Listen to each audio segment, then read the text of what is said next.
Bonjour, la question qu'on m'a posée, c'était quelle était l'origine des variants. Voilà, donc moi je suis pas scientifique, mais les cartes me répondent que, en fait, le corona, c'est un être vivant qui mute. À chaque fois qu'il passe d'un corps à un autre, il a besoin de se transformer pour pouvoir survivre. Et en fait, c'est comme s'il se servait des points forts de son hôte pour à chaque fois qu'il est dans un hôte, en fait, il prend ses points forts pour se développer et pour être sûr de ne pas être éliminé. Donc à chaque fois qu'il passe d'une personne à une autre, il prend un petit peu dans l'organisme les atouts de l'hôte pour pouvoir muter et justement survivre quand il passe d'un être à un autre.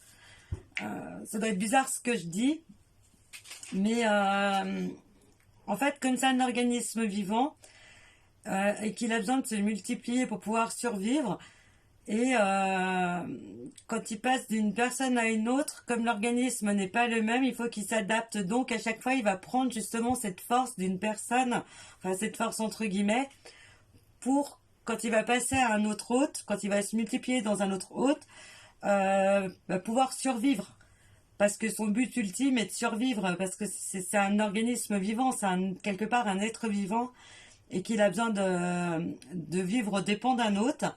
Mais pour pouvoir vivre aux dépens d'un autre, il doit savoir le combattre, ce qu'il veut l'éliminer. Donc du coup, quand il a trouvé de la résistance contre sa survie, il a trouvé, comme un ordinateur ou un calculateur, un moyen de calculer et de prendre ce qui lui permettait de survivre en fait. Donc plus il va passer d'un organisme à un autre, plus il va se renforcer en fait. Et j'ai l'impression que, ouais, quand il va passer quand plus il passe par deux personnes, plus il devient fort. Parce que plus il emmagasine, entre guillemets, une génétique, enfin des codes, de façon à pouvoir survivre en fait. C'est comme si on allait avoir du mal à s'en débarrasser parce on n'a pas pris la chose dans le bon sens. C'était comme si on avait pu au départ l'éliminer tout de suite, mais qu'en fait on a laissé un peu traîner les choses et du coup c'est un peu ben comme une bombe qu'on lâche mais dont on ne sait pas les effets. Là, ils ont pensé que c'était que ça allait faire une petite implosion. Et en réalité, au lieu de faire une petite implosion, ça fait une grosse explosion. Et le pire, c'est que le virus, il mute et il s'adapte. Euh, Plus on va essayer de le contrecarrer, plus il va aller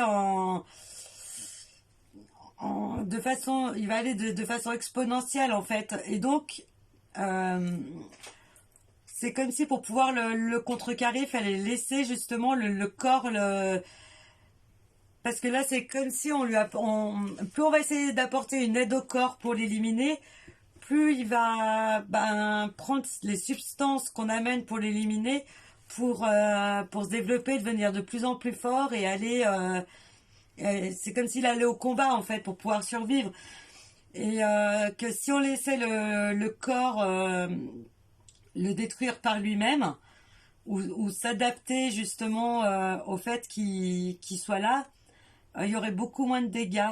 Mais là, plus on va introduire des éléments chimiques, plus il va devenir fort. Voilà. Donc j'espère que j'ai répondu à votre question. Je vous souhaite une bonne journée.